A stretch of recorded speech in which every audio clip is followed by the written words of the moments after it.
Brian, it's been a pretty bumpy year so far. As you know, we got off to a terrible start in January, one of the worst in modern history. By the middle of February, stocks are down 10%. We had a 14% recovery since then. And now you look 4 months into the year, stocks are up, give or take 2%. Bonds are up 2%. Pretty interesting start to the year. Yeah, what a difference a day makes, right, Bob? If you go back to attitudes in the middle of February and compare them to where we are today, a much different feel for things. If the year continues to play out this way, I think maybe we'll have some pleasant surprises ahead of us. You know, it's interesting to see how the most conservative stocks have done the best. Pretty much the mirror opposite of last year.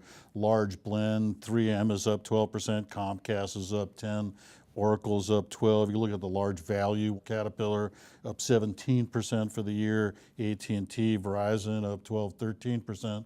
And you compare and contrast that to the growth stocks, down 1, 2, 3% for the year, just a mirror opposite of what we saw last year.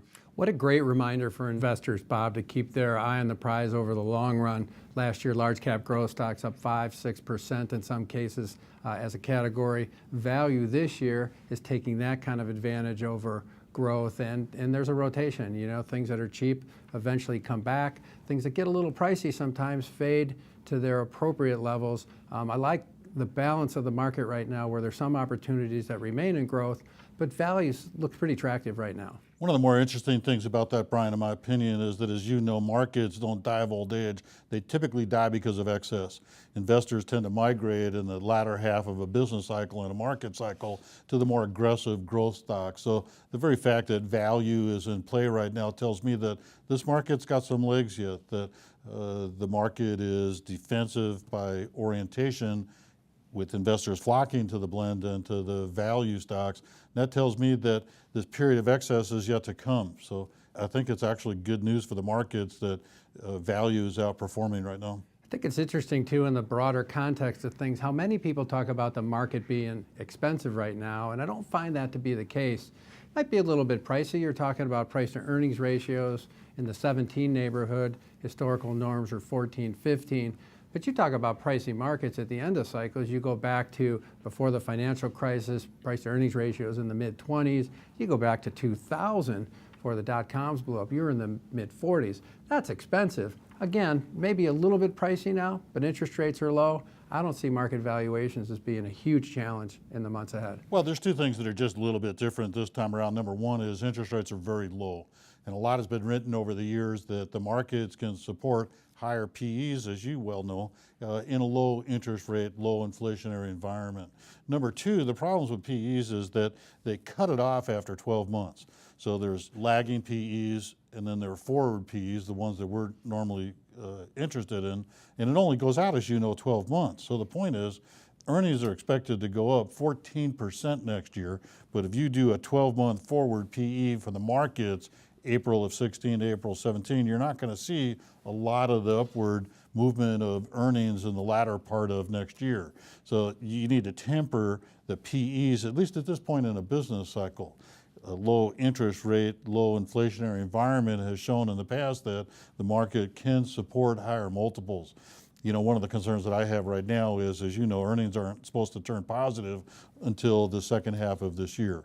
Markets normally anticipate events 6 to 9 months in advance, so the markets are kind of looking into the fall and saying, you know, we like what we see, but we're still at negative earnings at the end of the first quarter. It's widely assumed that earnings are going to be down 7% year over year. A lot of that is because of the oil and gas industry, and the banks have yet to lift off. I thought it was pretty interesting to see the rally in the bank stocks the last couple of weeks because the news wasn't worse than what the street was anticipating. You know, Bob, and it's interesting when you kind of talk about data in the context of people and how they feel and their confidence levels.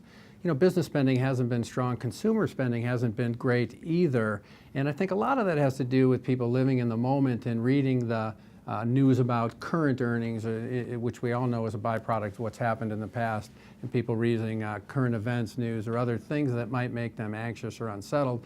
I do think if we continue to have some stability and continue to have some progress beyond lower oil prices, beyond the dollar strengthening as it has over the last 3 years and get some stability moving forward, that you're going to see changes in confidence and you're going to see consumers spend a little bit more, and you're going to see businesses re-engage too, and that cycle will become kind of self-fulfilling. Brian, you and I have been very frustrated the last couple of years. The fact that oil prices are tied at the hip to stock prices, pretty frustrating in my opinion. Last May, stocks peaked out a little over 18.3 on the Dow. Oil temporarily hit $70 a barrel. As I mentioned just briefly, oil plunged to $26 a barrel in February, took the market down to 15.5. We've seen a 60% recovery in oil since the middle of February, up to give or take $41 a barrel. 20 years ago, as you know, the developed world used the majority of the world's oil. Now it's just the mirror opposite. The emerging world uses the majority of the oil. So when China slowed, the emerging markets slowed dramatically, and because of that, their demand for oil plunged. So pretty frustrating for us, I think for everyone, and driving stock prices either higher or lower. It'll be pretty interesting once we break that pattern, and anecdotal evidence, at least in the last month, suggests that maybe oil and stock prices are going to go their separate ways. Interesting in a similar way to look at the connection between the bond market and the stock market, which is also kind of normalized over the last week or two. We saw a rally in yields and a suffering of bond prices last week when stocks did pretty well. We haven't seen that for a while either, so maybe two patterns what I would call normal patterns that we haven't seen in a long while that perhaps are telling us something more consistent in the future. And I think that's one of the more interesting things about the markets now is the fact that intermediate and long-term bond yields fell after the Fed raised rates on December 16th. Typically when the Fed raises, short, intermediate, long-term rates all go up in tandem. This time around, short rates went up, intermediate and long yields actually fell, flattening the yield curve, which was really helpful for bond investors. So I found that interesting. No one thinks the Fed's going to raise this month. It's highly anticipated that the Fed's going to raise in June. But based on how the markets reacted this winter to the Fed increase in December, I think it's all but a non-event. Yeah, hard to think that we won't have a pretty flat yield curve for a long time. If the short side of the yield curve starts to raise a little bit and normalize, it doesn't seem like inflation's a big issue. Doesn't seem like the long end of it's going to go anywhere for a while. Brian, the last thing I want to talk about just briefly is the U.S. dollar. The dollar rallied 9% on a trade-weighted basis last year. It's weakened 4%, give or take, so far this year. Last year, the stronger dollar served as a significant headwind to U.S. earnings. And it's not a coincidence that the stock market started to recover in February at the time when the dollar started to weaken. It's not normal that we have divergent monetary policy around the world. We're raising rates. Everybody else, European Central Bank, Bank of Japan, Bank of China, are lowering rates. And at some point in time, we'll be done with that. Dollar weakness is going to be a huge boost to U.S. earnings, and I think that's to a large degree the reason why the pros think earnings are going to go up, give or take 14% next year. Yeah, the dollar weakened 4.2% in the first quarter, the most since 2010. And you know, I think it's hard for some people to kind of get their arms around currency and what it does to global economics and finance. And I think that headwind has been significant. And even if it stabilizes, it doesn't even have to weaken. It's going to have a significant impact on earnings going forward. I think everybody needs to be a little patient. Market could get a little sloppy this spring and summer until earnings turn positive in the fall.